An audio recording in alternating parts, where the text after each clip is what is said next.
Good evening, everyone. I hope you're all having a great day. I would like to welcome you to our spring webinar series provided by the City of Los Angeles's Department of Cannabis Regulation. I'm Frank Louie, the Chief Operating Officer for the California Asian Pacific Chamber of Commerce, and I'll be your moderator for today. Thank you for joining us this evening for a deep dive on the very important topic of tax prediction and compliance. This webinar, amongst other educational sessions, is part of the official launch of the Business Licensing and Compliance Assistance Program, also known as the BLC program, for social equity applicants in the City of Los Angeles. The goal of this program is to help applicants obtain a commercial cannabis business license, as well as operate a successful cannabis business. Now, before we get started, let's take a moment to review some of the housekeeping rules. Please note that this webinar is being recorded and can be viewed after the editing process on the DCR website. You will be muted with cameras off for the duration of the webinar. This means that your camera and audio functions will not be available to you during the session. However, you will be able to see and hear all the panelists. There's an open chat box where you can interact with one another for networking or comment on the information. Please use caution when sharing personal information in the public forum and keep your questions focused on tonight's topic. Please ask questions about tonight's subject matter in the Q&A box below. We're gathering and responding to your questions throughout the presentation, and we'll have Q&A session where you'll get answers and responses in the last 15 minutes of tonight's event. Please also, you're encouraged to utilize the Q&A box instead of chat at the bottom of your Zoom screen. If you use the Q&A box, then questions and answers can be viewed by everyone as they are answered. Finally, please note that the content presented tonight was not created by the Department of Cannabis Regulation or the City of Los Angeles and is for informational purposes only. This information is subject to change and does not replace or supersede the Los Angeles Municipal Code, nor constitute legal advice. If you have specific questions outside of tonight's topic, please call 213-978-0738 during business hours to speak to a DCR representative. Now I am pleased to welcome Kevin Haller, tonight's subject matter expert. Kevin is a California and Oregon-based CPA with 15 years of public accounting experience, providing assurance, compliance, 280E guidance, enterprise risk management, and internal control assessment and documentation to a variety of industries, including the cannabis industry. He is a longtime cannabis advocate whose extensive experience has provided him with a comprehensive understanding of the plant life cycle and consumer. Kevin's understanding of the cannabis industry, coupled with his professional experience as an accountant, has made him a trusted business advisor in both finance and operations. With his proverbial finger on the pulse of the cannabis industry, Kevin provides information and strategies to assist cannabis companies in achieving success. Without further ado, I'd like to welcome Kevin to join me on screen. Welcome, Kevin. Feel free to start sharing your screen and start your presentation. Thank you and welcome. Thank you, Frank. Thank you.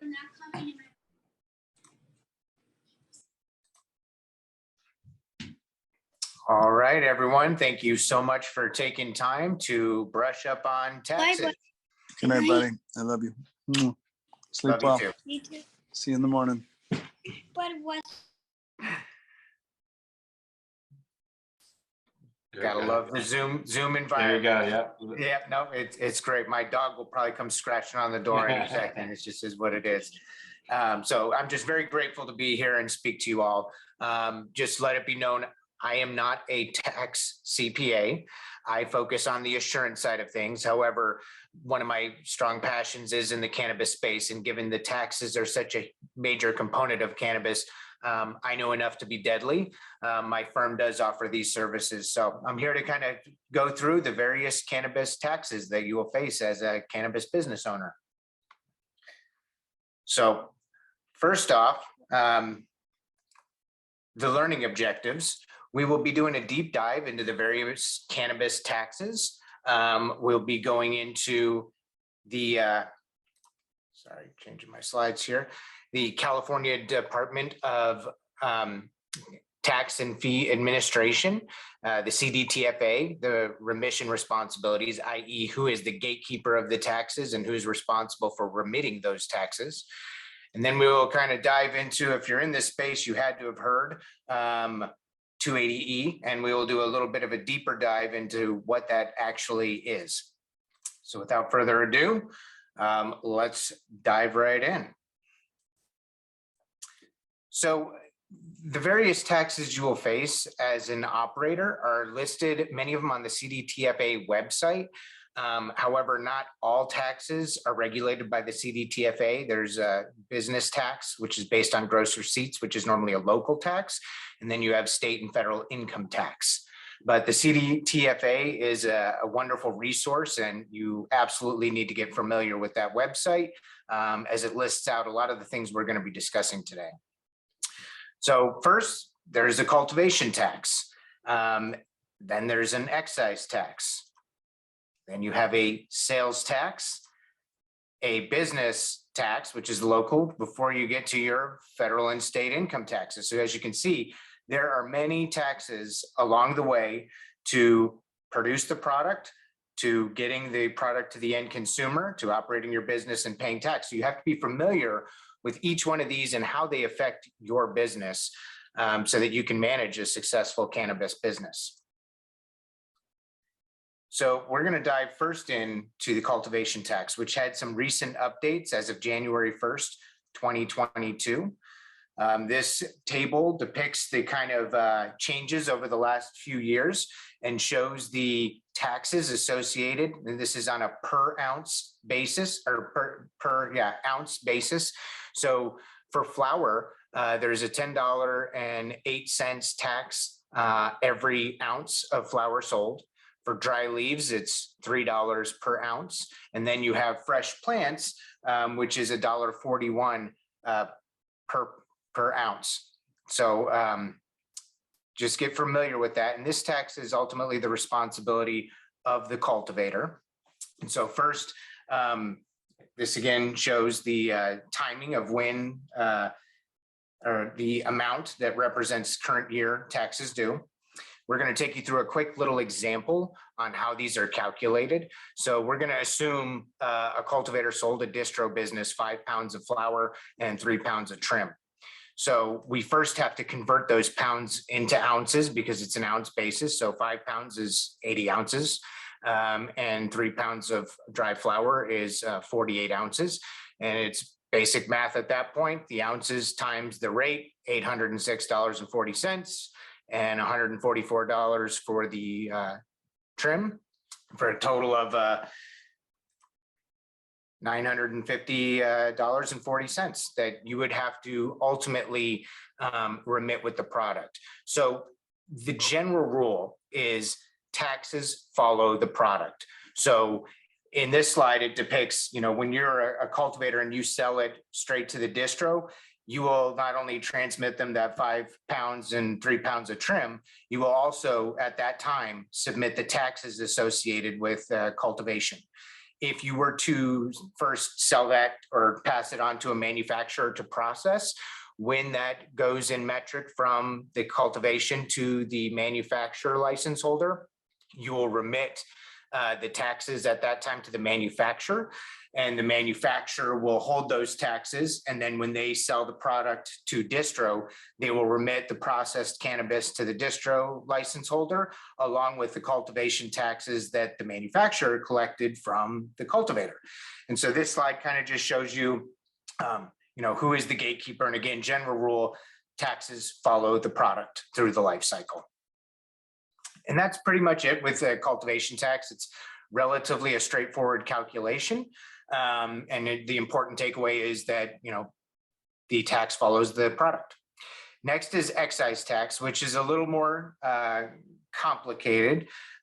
So ultimately, the distro, again, is responsible. They're the gatekeeper of most of these taxes, excise tax being one of those.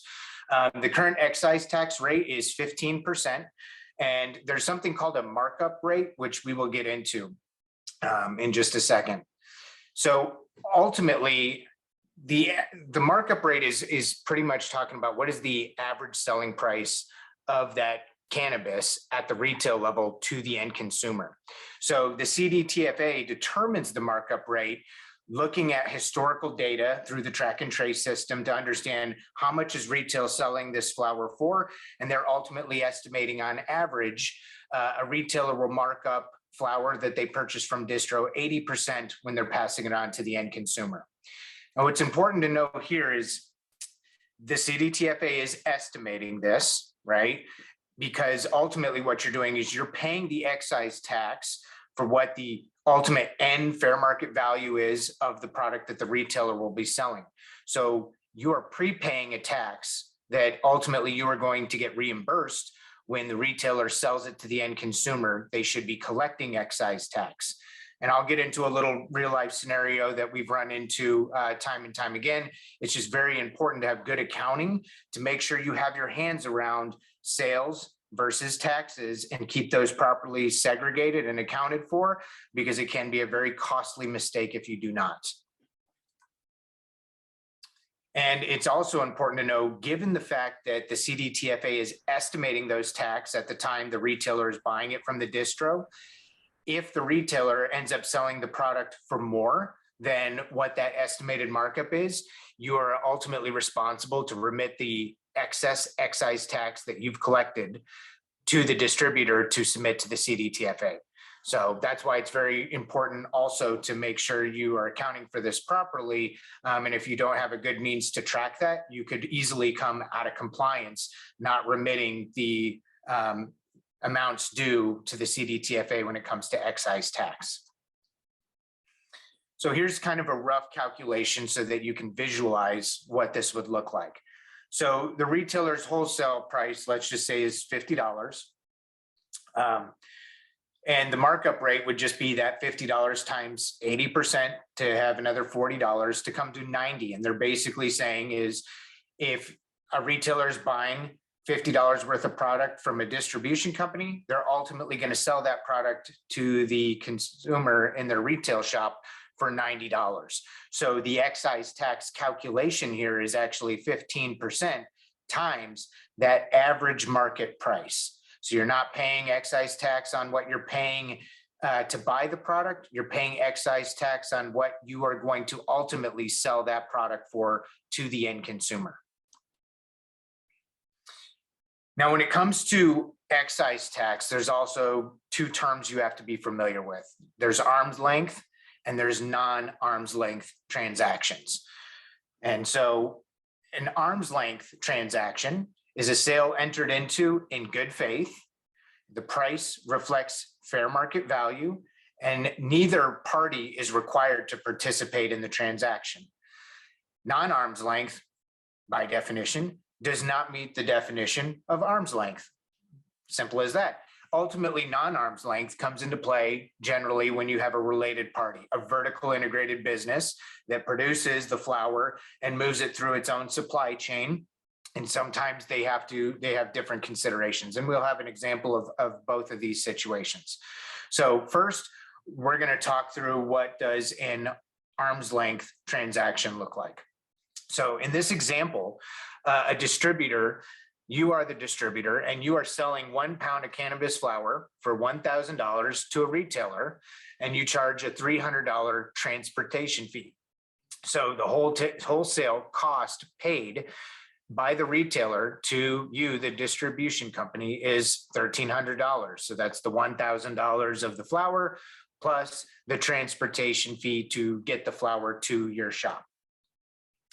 So here we show the wholesale price of cannabis is the $1,300. Then on top of that, that's where you have your markup. So you take the $1,300 times the 80% markup, which is $1,040. And so therefore, they're saying the average market price of that pound of flower is $2,340, $2,400 or $2,340. And so then you would calculate the excise tax based on that, which should be $351. Now, this situation is more of a non-arm's length, where, as you can see, a micro business, which is licensed to be a cultivator, distro, manufacturer, and retail. So again, that terminology is known in the industry as a vertically integrated business. They grow cannabis flower and sell the flower at their retail to consumers for $35 per eighth of an ounce.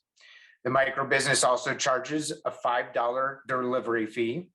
So in this example, we're going to assume sales tax is 8.5%, but sales tax difference based on jurisdiction. So you have to be familiar with what is sales tax in your jurisdiction.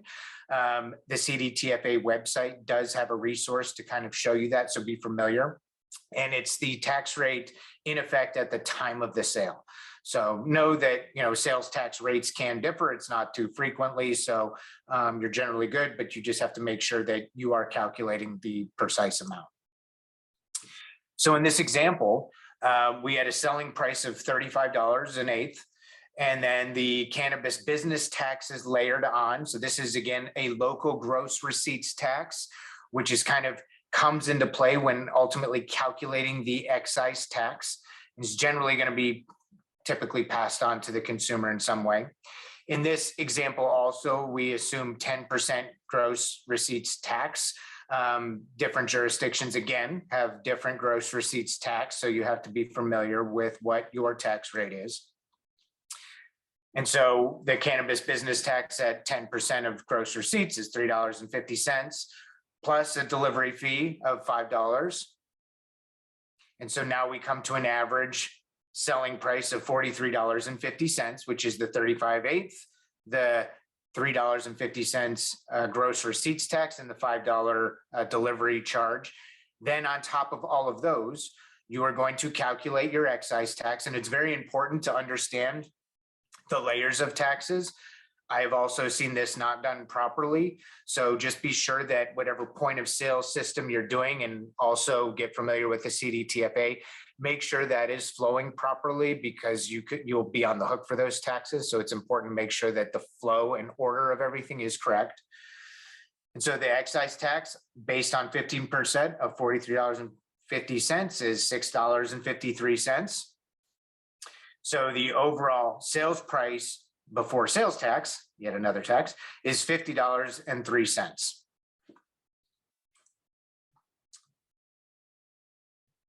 And so then to add on to that, you'd have $4.25 of sales tax to the consumer.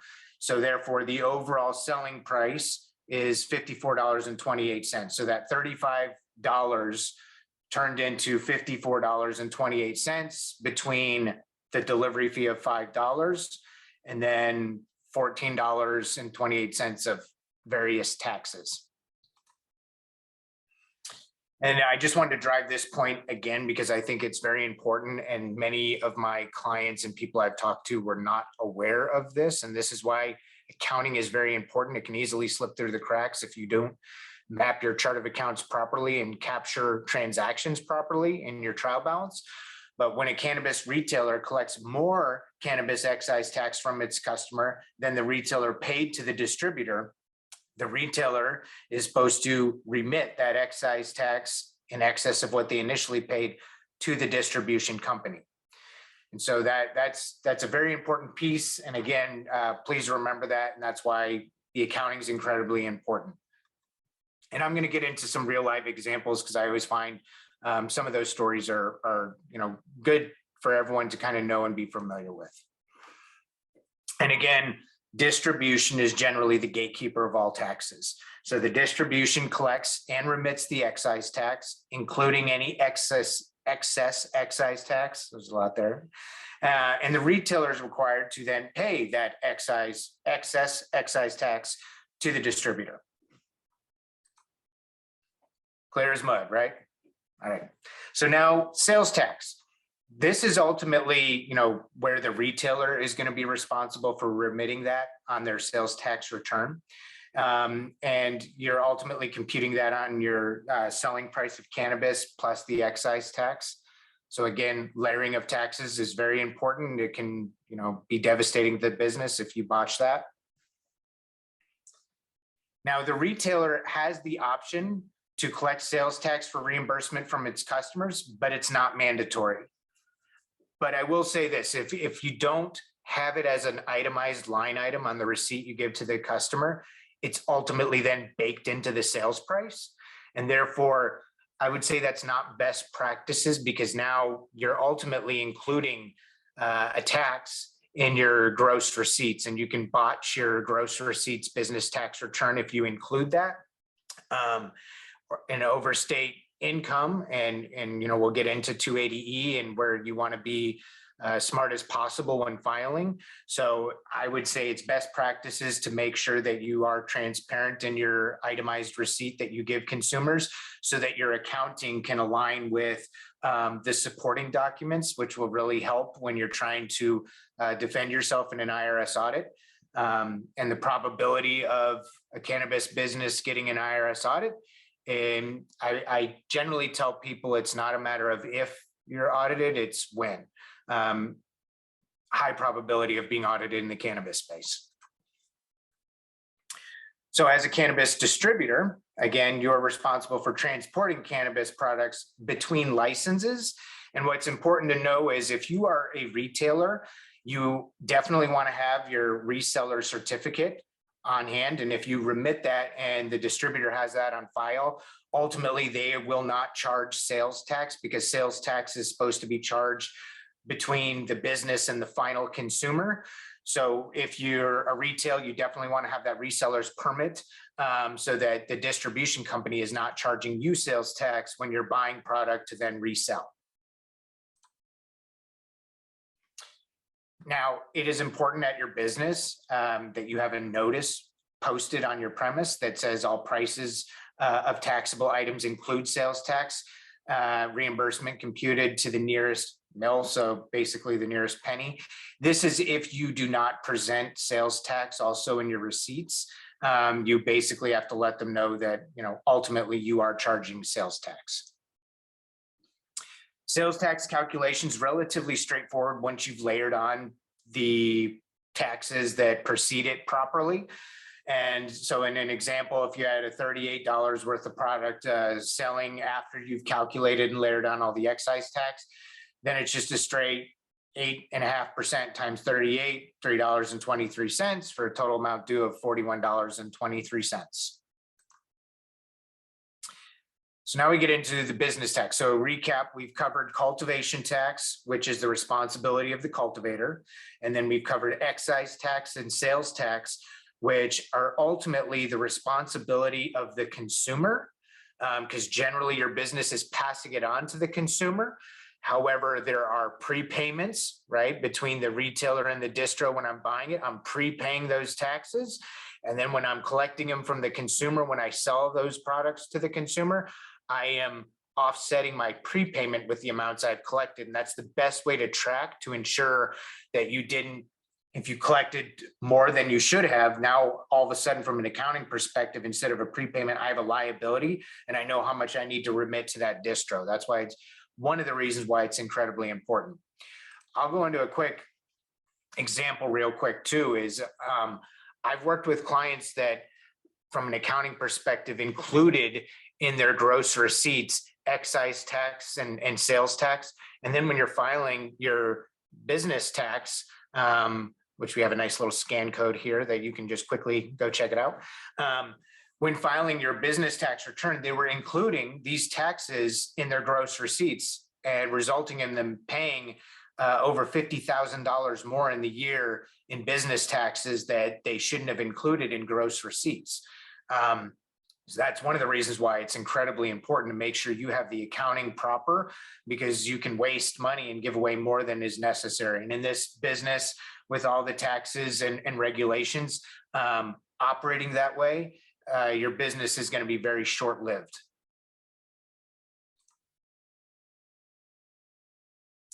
All right, so here's this lovely little scan code I promised. Sorry, I have two screens popping up, with that one that shows the presentation, one that shows the slide before, so I might be off a little bit timing-wise, so I apologize.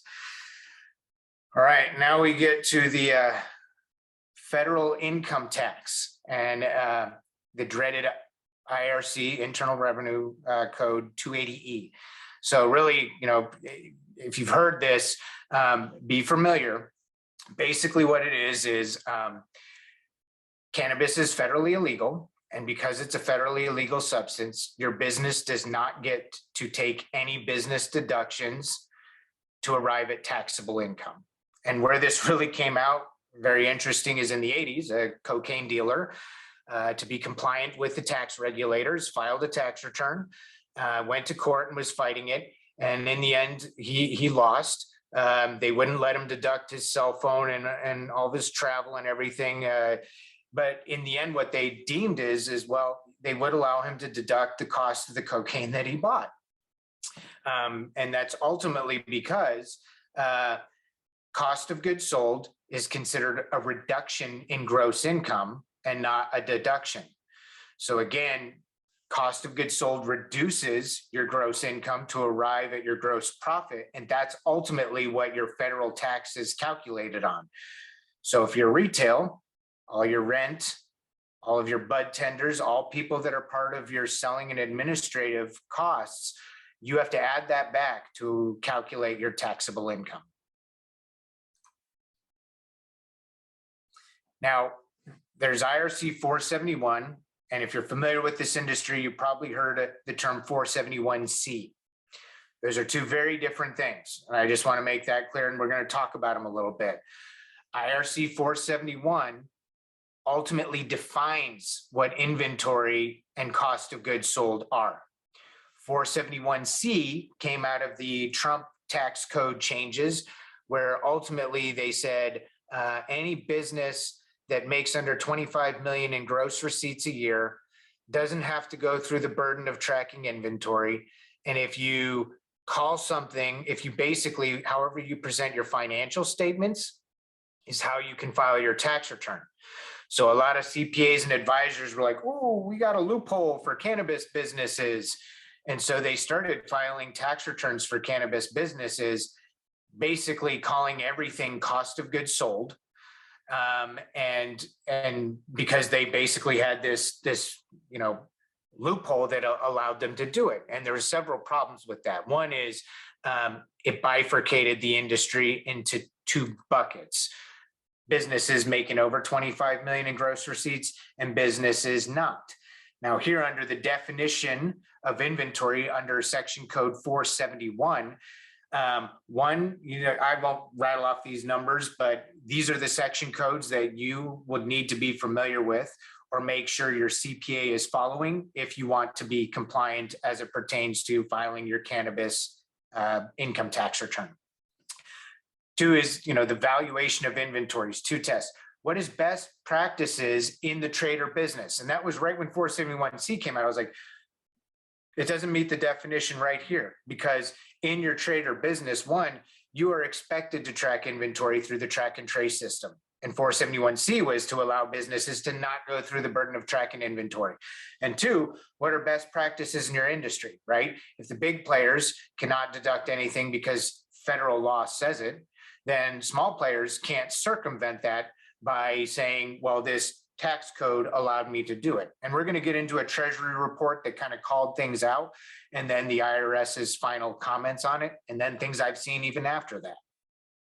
So I'll let you guys, you will have access to these slides, get familiar, but ultimately 471, just for your purposes, it defines what meets the definition of inventory and therefore cost of goods sold. And if you want to be compliant, you have to follow that, because all you can deduct is cost of goods sold. So the Treasury, in March 30th, 2020, they issued a report. They did a study, and that study was focused in California, Oregon, and Washington. And in that study, they looked at a sample of cannabis businesses, and they had three major findings.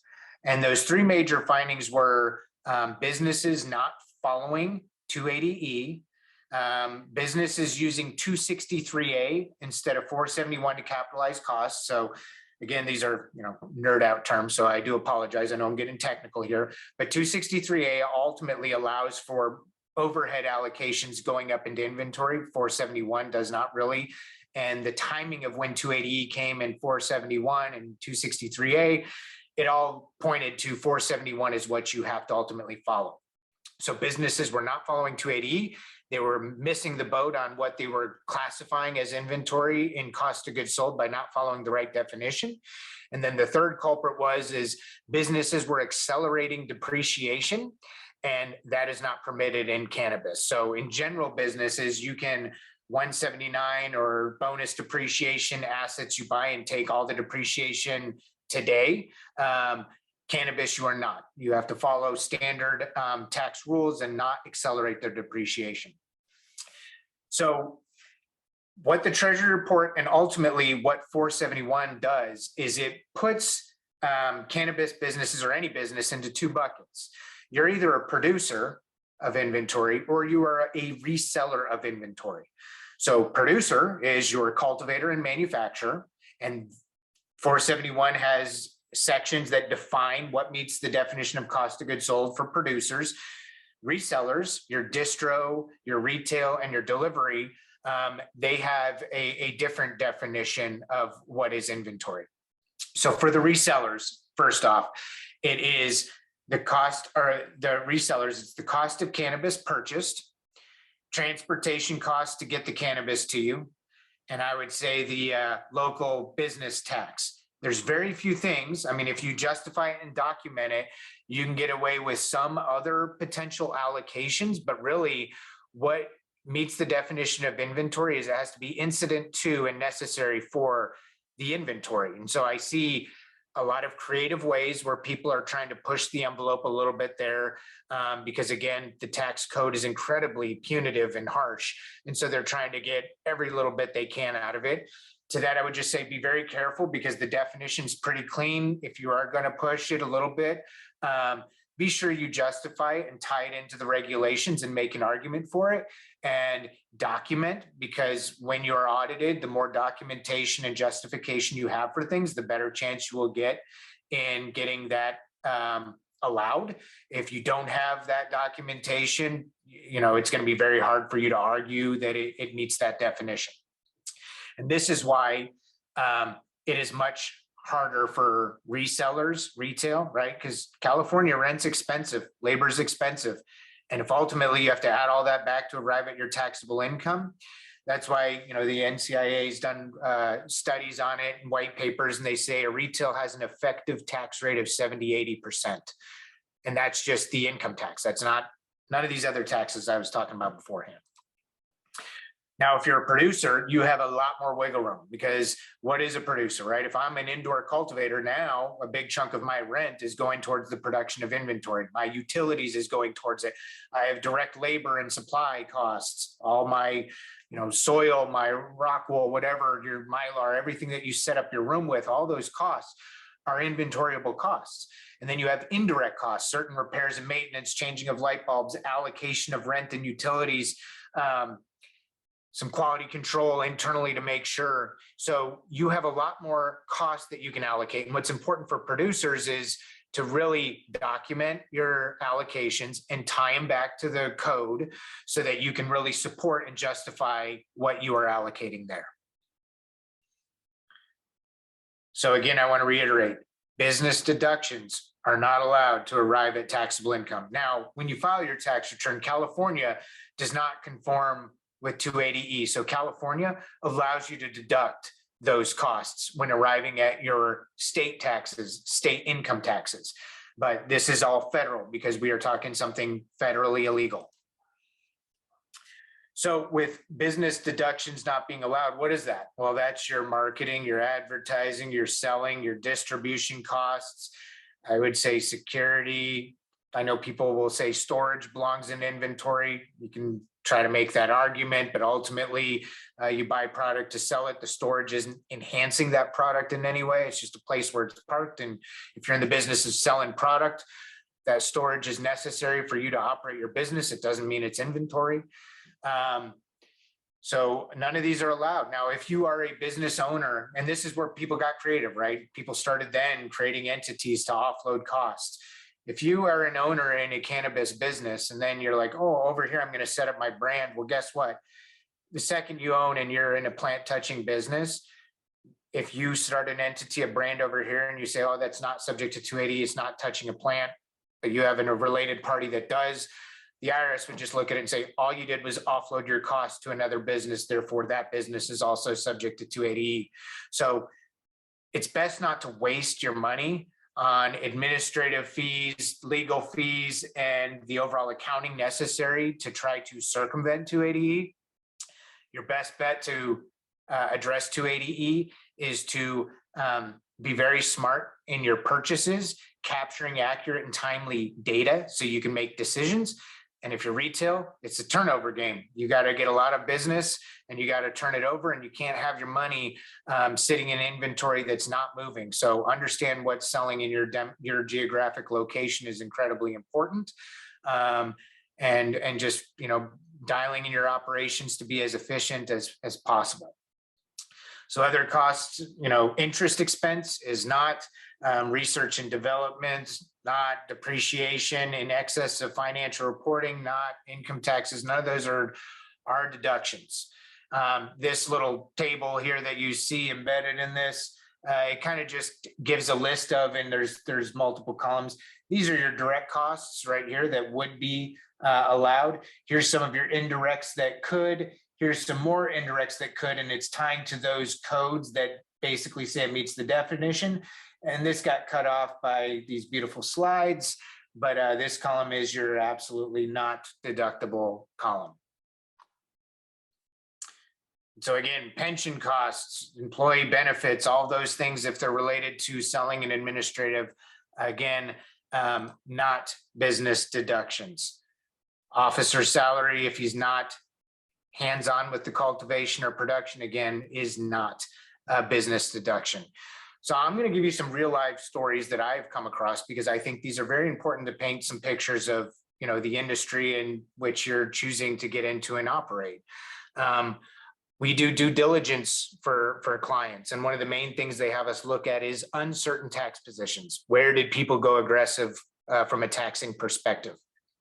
One example is there was a business that was only in operations for 18 months in the LA area, and they were selling to a company. And so we were doing the due diligence. Their cannabis CPA took the position 471C. He did that with all of his clients. And again, the CPA doesn't have to live with the advice that they give, right? And some will give you a long rope to hang themselves. And from a business development perspective, sometimes that advice makes them look really good, right? If you're a cannabis business and a lot of this looks kind of doom and gloom, if someone's trying to sell you some false hope, you want to latch onto it. But I would just say, be very careful. If it sounds too good to be true, it probably is. So in this case, the business, in only 18 months of operations, we recalculated their taxes, and they underreported their taxes by about $650,000. And the interest and penalties associated with underreporting those taxes was another $200,000. So ultimately, in just 18 months of operations, $850,000 of additional taxes, interest, and penalties would be due had they followed the regulations. And so, as you can see, this is no joke. These taxes will add up. And if you don't navigate them properly, the past can come back and bite you big time. Two other things I really want to talk about that I think are important is entity structure. Many times, as an accountant, I'm reached out after the entity's formed, after everything's done. And many times businesses are set up as LLCs because it's cheaper and the attorneys advise on it. However, most advisors will tell you you absolutely want to operate a corporation, a C corporation in this space. And this is the main reason. It's from a risk management perspective. Flow-through entities like LLCs, what they do is you file a return, and that return generates a K1. A K1 is basically saying, here's the income and deductions, and then the individual reports that on their personal return. So now the income and deductions from your federal illegal activity were just passed to you as an individual, whereas a corporation, the tax stays at the entity level. So the entity is responsible for the tax. Flow-through is now the owner, the individual is responsible for the tax. Now, IRS audits normally happen several years after operations. So a tidal wave of the past can come crashing down on you pretty hard. And ultimately, if you're personally liable for those taxes, not only when they're auditing your business, that'll probably open up them looking at personal things to understand all the related entity structures that could be going on to assess the entire picture. But if there is an assessment, that's going right to you business owners directly. And so now your personal assets are at risk to settle up with the IRS. Out of that Treasury report, what the findings were, they said in 2016 alone, the average California cannabis business underreported its federal taxes by $103,000. That's 1 year alone. And what was interesting is the Treasury asked the IRS to comment on 471C loophole, and the IRS refused at that moment. But then the IRS finally put out regulations saying, no, if something's not deductible for federal tax purposes, 471C didn't allow you to just all of a sudden call something cost of goods sold and be able to deduct it. You got to follow the definition of that. I have seen, again, cannabis CPAs after this rule was put out there, still filing under 471C with a statement in there saying basically that we don't agree, we think this is unconstitutional. What I tell that person is, your accountant just told you to lawyer up and go fight the regulations to try to change the law. And unless you have millions of dollars to do that, I definitely don't recommend that.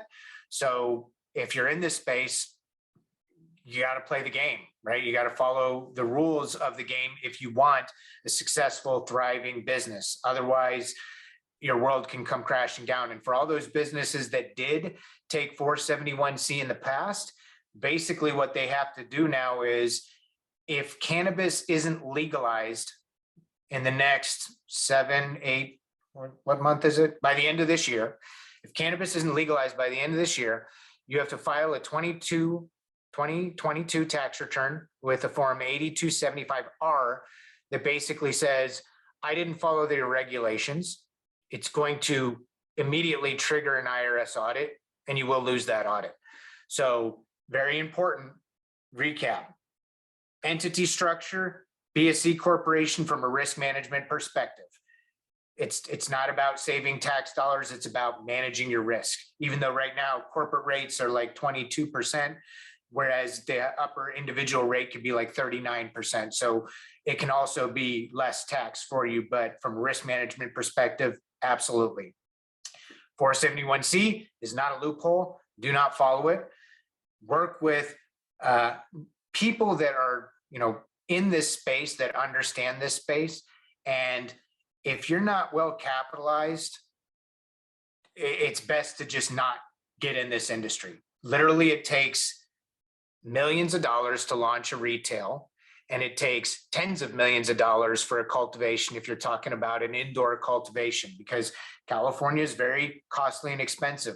The regulations are many, and you need a team of advisors to capture everything. You do not want to, just because you like cannabis, get into the space unless you were committed to operating a compliant business. And the final takeaway is internal controls. The 3 pillars of internal controls is operations, reporting, and compliance. You could be the best cultivator in the world, but if you are not on top of your reporting and compliance, it's a matter of time before your empire will crumble. And businesses that take the time to understand all 3 and really document their processes and hold those true and navigate forward have the best chance of surviving in this space. And unless you're committed to it, again, I would say really assess whether or not this is something you're going to get into, because you will be limping out of it in not a good space if you aren't. And I don't mean to scare anyone here. I'm just giving you the reality of the situation, having worked in this for almost 7 years now, which I normally say the cannabis industry is like dog years. So that's like 49 years, although I'm not an operator. Really, the operators, it's like 7 years, like dog years. For us service providers, it's less. But I've seen it. I've seen devastation. I've seen people get into it for their passion for it that are now looking to exit it because they didn't have that commitment. So that would be the main takeaway. Now, having gone through all of that, please contact the DCR. Here's their contact information. And I would welcome any questions from Frank or the audience for anything that they want clarification on or further elaboration on. Thank you, Kevin. I mean, first of all, good job of covering everything. And we try to reiterate these webinars. You will not leave these webinars as an expert, especially in the topic of taxes and accounting. But what I always get out of this, and I know the audience and those that will watch this recording, you'll always pick up a tidbit of advice or terms, lessons learned, and advice to research and pursue for your own personal situation, right? And I think it's real valuable. And I think some of the things you said are still to be seen in the industry on how people form their businesses a few years ago, what they're doing then and versus what they're doing now. And I think it just lends to the reason for constant education, constant access to advice, and I think to your point, not everyone in the industry is going to give you great advice. So it's important to do your due diligence and get multiple opinions and work with people that you trust and know can provide good guidance, right? Yeah, absolutely.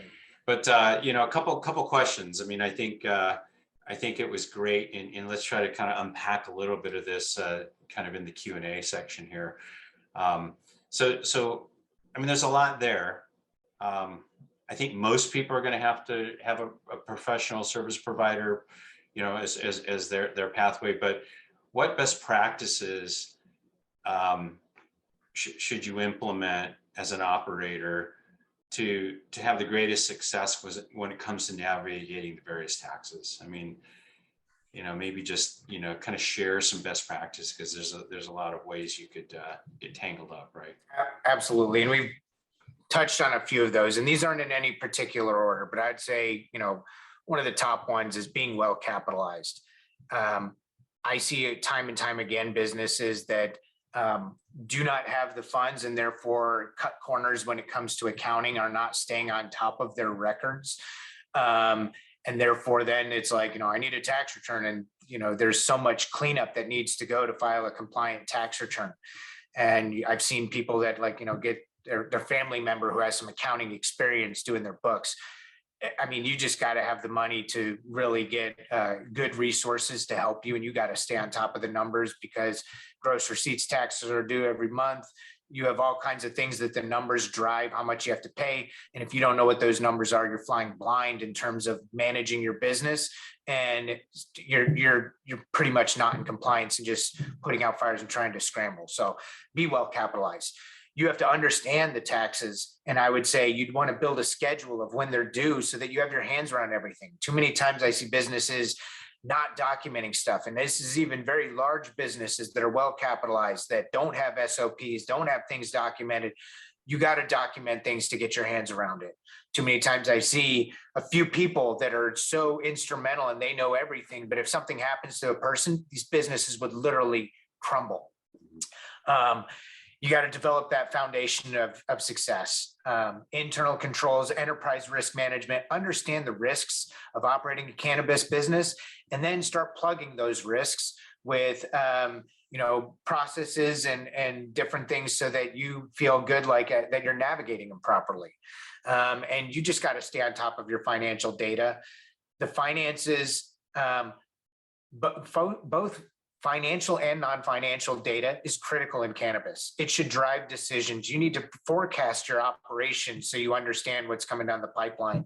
You need to understand cash flow needs. Again, if you don't have accurate, timely data, it's impossible to forecast and predict what's coming down and plan. And you got to plan in this space. You can't just put out fires. It doesn't feel good, and it's only a matter of time before you're going to get. Yeah. Very, very good. Very good.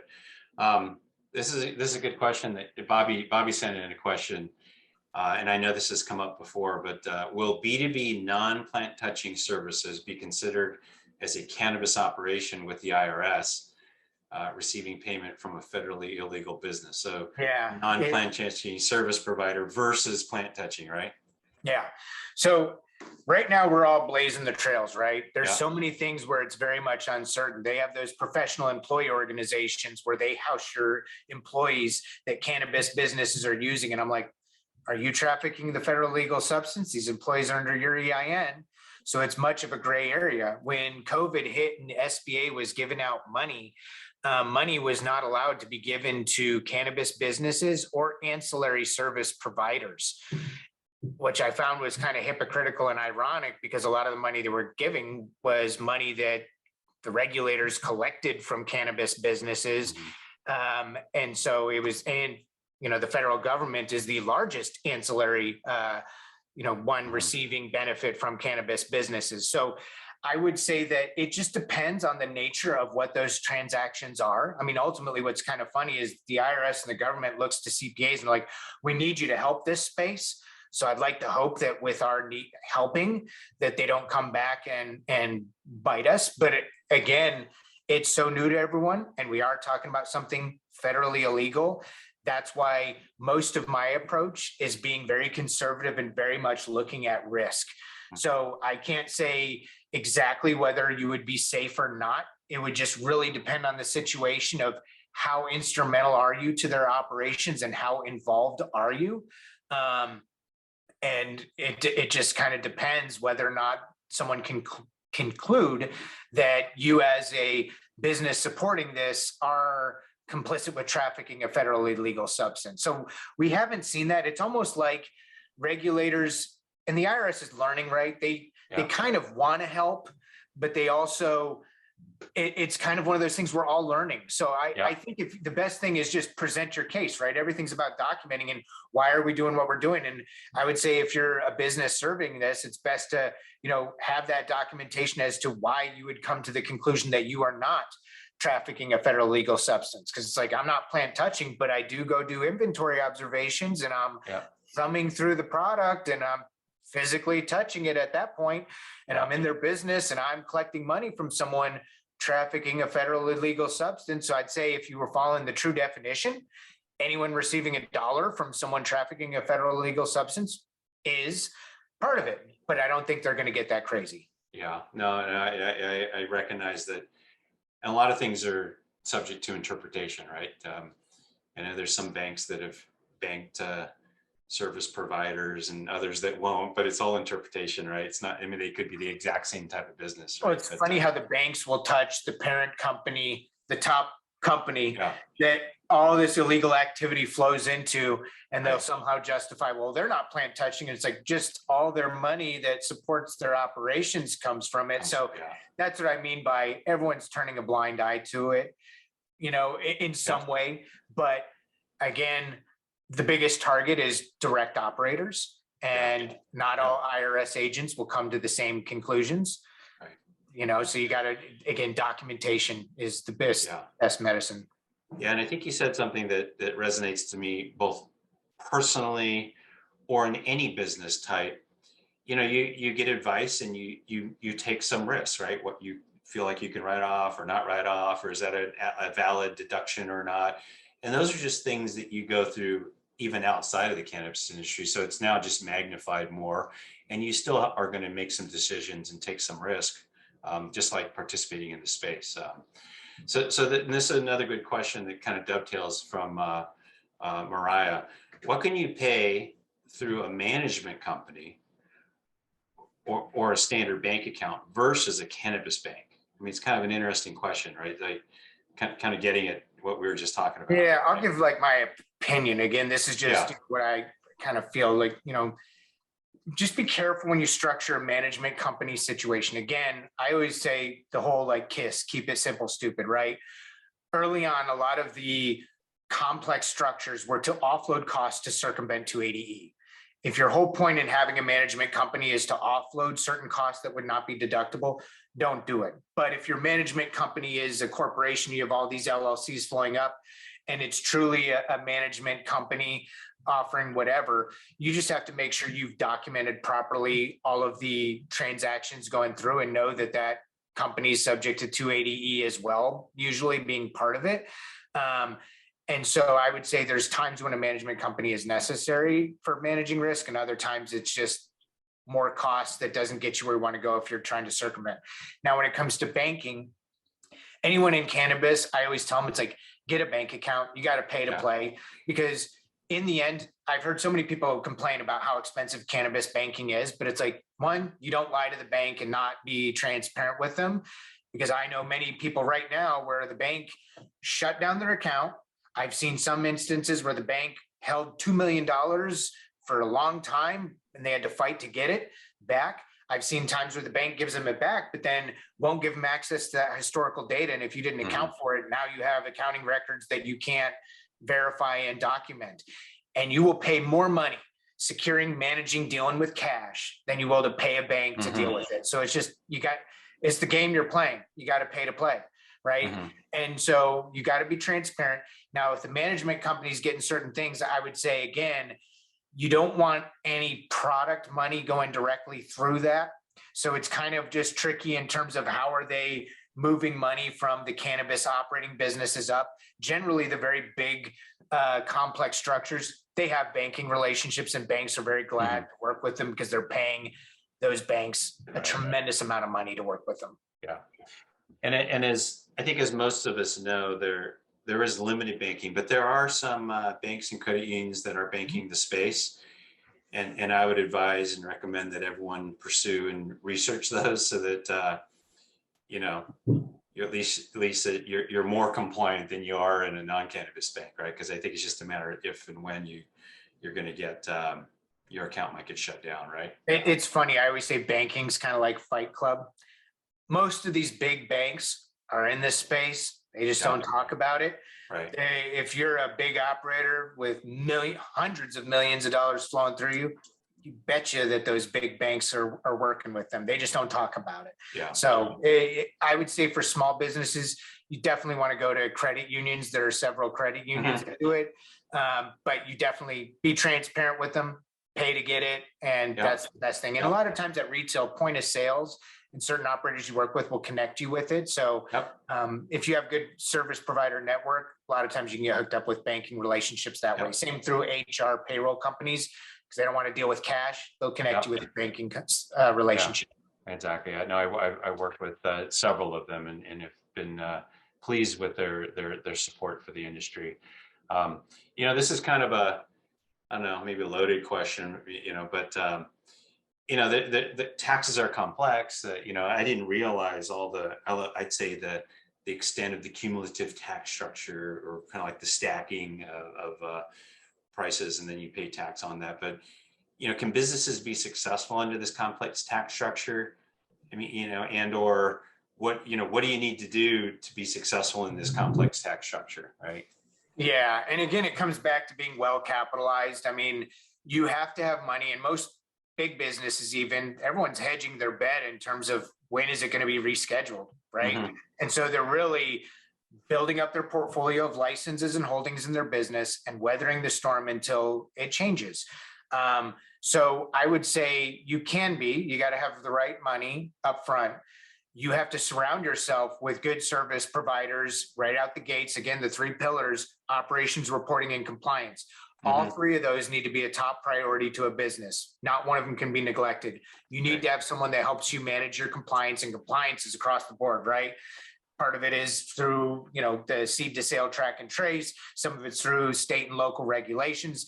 Some of it's through income tax, right? That's just another form of compliance. Your reporting, if you have good reporting, allows you to kind of streamline those. And so the best way to be successful is to set it up right? And if you design your processes and you really pay attention to building out your processes, then you look for opportunities to streamline, automate processes to make them more efficient. That's going to be huge in the next several years, is how do you streamline that? But you can't do it unless you take the time to build out what those processes should look like. And then I think you also need to really be focused on risk and risk management. And then when you have the data, you understand the risk, use that data to drive decisions, right? If you're retail, you got to turn over inventory. So you got to understand what are your different costs, what's moving, and tie up your capital in that. So that's why the numbers are important, but also non-financial data, like what are your consumers buying? In certain jurisdictions, it might be manufactured products, and others, it might be all flour. So just capturing data is king, and data should drive decisions. And if you do that, it's the best bet you have to being successful. Flying blind, which I see a lot of businesses do, it's just like all of a sudden, those are the ones that get hit upside the head with a $200,000 liability that they can't pay, and they still owe the IRS a year later on last year, and that doesn't even count current year. So if you don't understand the numbers, you don't even know what you owe. Yeah. Well, good. With that, Kevin, great way to end it, because that was, I was going to ask you is, what are the takeaways for the social equity community here in LA? But I think that kind of sums it up. I think that was a great way to close it out and sum it up. And we appreciate your participation, your expertise, and your just your approach and vision on your experiences, and we appreciate your participation. Thank you. Thank you very much. With that, let's kind of wrap this up, right? So first of all, thank everyone for attending this informative webinar offered by the City of Los Angeles's Department of Cannabis Regulations Business Licensing and Compliance Assistance Program. This webinar recording will be found on DCR's new learning management system portal, where you can access these online courses and digital resources made especially for you. There was some information and a link provided in the chat earlier. So just as a reminder, to access the LMS system, you'll go to that URL. You'll log in with your temporary password, create a new one, and then you'll have access to over 100 hours of content that we've been producing over the last many months, over the last year, that DCR has been producing and hosting, and you'll find it there. I encourage everyone to go back to these webinars and watch them a couple times and kind of keep learning and understanding. Before signing off today, don't forget to fill out the survey about your thoughts on this webinar. Your feedback is important. We encourage everyone to provide us with some survey feedback. The link for this survey is also dropped in the Zoom chat box. You'll also receive an email with a link to the survey following the event. For more personalized support and answers to your questions, we continue to offer free virtual cannabis business advice on a one-on-one basis.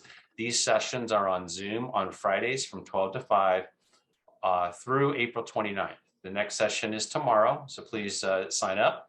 Save this link. You'll see that in the chat as well, and we will see you there. Join us at our next webinar on April 12th at 6 p.m.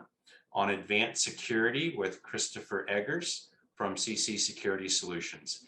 Thank you again for joining us. Have a wonderful evening, and thank you for participating. Thank you very much. All right, bye-bye.